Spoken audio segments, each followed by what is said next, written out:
Olá, bom dia, boa tarde, boa noite. Eu sou a Juliana. Venho aqui trazer mais um vídeo para você ligado ao curso Conhecendo as Religiões, que está na sua descrição aqui no canal. Eu coloco alguns vídeos sobre religião para trazer um pouco mais para você informações sobre as diferentes tradições religiosas, com o objetivo de te ajudar na convivência, na interação e entender o outro que tem uma crença diferente da sua. E no cotidiano é muito interessante a gente perceber essa relação que a gente vai trabalhar hoje, que são aí as religiões e a comida.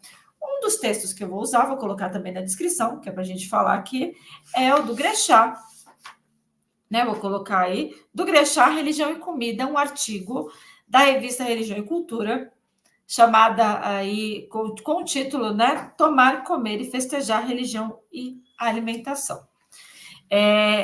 Antes de a gente falar um pouquinho disso, eu quero dizer para você, então, comentar, curtir, compartilhar. Pode acessar também o site que fala sobre o curso, pode perguntar para mim também, pode me adicionar também no Instagram, lá, Prof. Juliana Neri, tá? Tudo junto, @Prof. Juliana Neri. E aí você tem mais informações também. Então, vem comigo. Religião e comida. Religião e comida a gente precisa entender um pouquinho, né? Então, nossas escolhas alimentares têm a ver com a religião? São permeadas, né, por algum tipo de crença ou alguma sorte religiosa. Esse estudo de hábitos religiosos também tem a ver aí com o estudo de hábitos alimentares, de escolhas alimentares? Sim, né? Quando a gente fala dessa relação, a gente percebe o quanto a religião ela tem essa relação. Vou trazer para vocês um pouquinho que o Grechá ele comenta sobre essas relações, que as religiões, no geral, elas se opõem à fome, ou seja, de certa maneira, as religiões incentivam todos que têm o suficiente, que têm a mais na sua própria alimentação, a doar, né, o seu excedente para alimentar aquele que é necessitado, que é aquele que não tem. O ato de doar é se prestar, né, prestar atenção, se prestar ao outro, né, e a compaixão, incentivar a olhar o outro, a necessidade do outro. Outro ponto é que se opõe ao amor, se opõe no amor pela comida, a avareza, também aquilo que é abundante, né? Então, se você tem demais, é necessário que você doar, é necessário que você ajude, né? Se você tem o suficiente, que você também ajude. Então, existem essas duas questões. Outro ponto são os diferentes modos religiosos de comer, que a gente vai falar aqui um pouquinho, né? Que tem a ver com os alimentos. Também como eles vão ser conservados, como é que eles vão ser feitos, e também aquilo que é proibido, aquilo que é considerado sagrado e aquilo que é considerado profano. Alimento que está não só ligado a alimento que vai alimentar o corpo, mas também que vai alimentar a alma. E aí, a gente tem alguns exemplos, né? Alguns exemplos que eu vou trazer para vocês tem no desenho, mas só para a gente falar aqui um pouquinho dessa questão da alimentação. Vocês estão vendo aí que tem o exemplo dos budistas da linha Theravada, que alimentam monges e monjas. Então, os monges e monjas recebem alimentos que são doados por budistas, aí no Sudeste Asiático. Monges que se alimentam 2 vezes ao dia para evitar o apego, então essa coisa do não exagero, como nós falamos. Buda que ensina a doar e se libertar dos desejos. E a questão dos jejuns comunitários, que fazem parte de muitas religiões. O exemplo disso é o Ramadã, que eu vou seguir aqui para vocês no outro slide, é o Ramadã, que você tem o primeiro alvorecer do dia iniciado, aí o jejum, e termina após o anoitecer.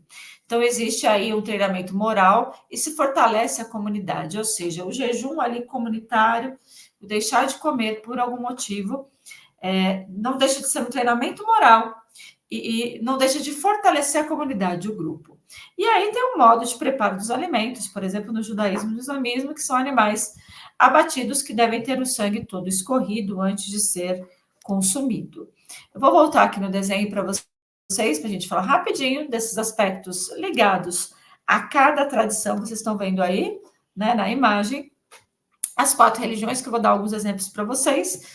No islamismo, além do Ramadã, nós temos aí a proibição de bebidas alcoólicas, proibida para os fiéis e por leis civis em alguns territórios islâmicos que são regidos pela lei islâmica.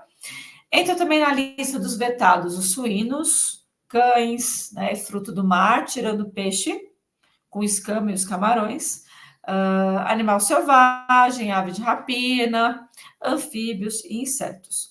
No budismo, não há lei que realmente proíba ou permita alimentos, mas nós temos aí o grupo que é vegetariano, né? Essa preparação para a meditação que exige que não se coma tanto. Existe, então, uma conduta alimentar que varia entre as vertentes budistas de acordo com os princípios daquela religião. Alguns grupos comem carne, peixe e ovos, outros são veganos, outros não consomem produtos animais. Então, isso vem de um princípio presente tanto no budismo quanto no hinduísmo, chamado Ahimsa. O Ahimsa defende uma existência não violenta. Então, você não pode cometer violência contra qualquer ser vivo, independente se ele é um inseto, um animal. Então, não se deve causar nenhum dano a outro ser vivo, portanto, não comê-lo. Né? Outro aí é o judaísmo, que a gente tem o conjunto de leis, que é o Shahut, que determina quais são os alimentos apropriados kosher aos judeus.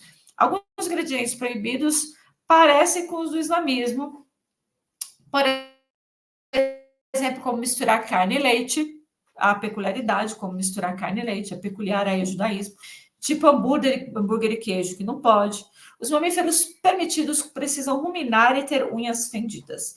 Isso exclui os porcos, que não ruminam, e os camelos, que não têm fendas nas unhas. Então, o bacon não é consumido. No cristianismo, a gente tem restrição alimentar no período da Páscoa, na Quaresma, esse período aí de 40 dias após o Carnaval, né, antes de comemorar aí a morte de Cristo, antes de celebrar a morte de Cristo, que é a Páscoa. Então, na quarta-feira de cinzas e na sexta-feira santa, que procede a Páscoa, recomenda-se que os fiéis se abstenham da carne bovina e normalmente comem peixe, né, a tradição de almoçar peixe. Outras curiosidades: matar animal não é bem visto pelo budismo, por causa da crença da reencarnação. Então, a crença da reencarnação também permite que a gente perceba como os seres humanos em forma de animal precisam ser também cuidados. Já falamos do Ramadã, onde também há um grande período de jejum. Entre os protestantes tem um grupo muito interessante que se preocupa com isso, que são os adventistas do sétimo dia. Se você quiser, a gente fala mais sobre isso também, onde você tem toda uma alimentação pensada, que vem com as ideias da Ellen White, por exemplo, não consumindo carne suína, nem de peixe sem escama, nem de fruto do mar. E aí, se você quiser saber mais, deixe seu recadinho, comenta. Um grande abraço para você, um beijo, espero que tenha gostado, até mais.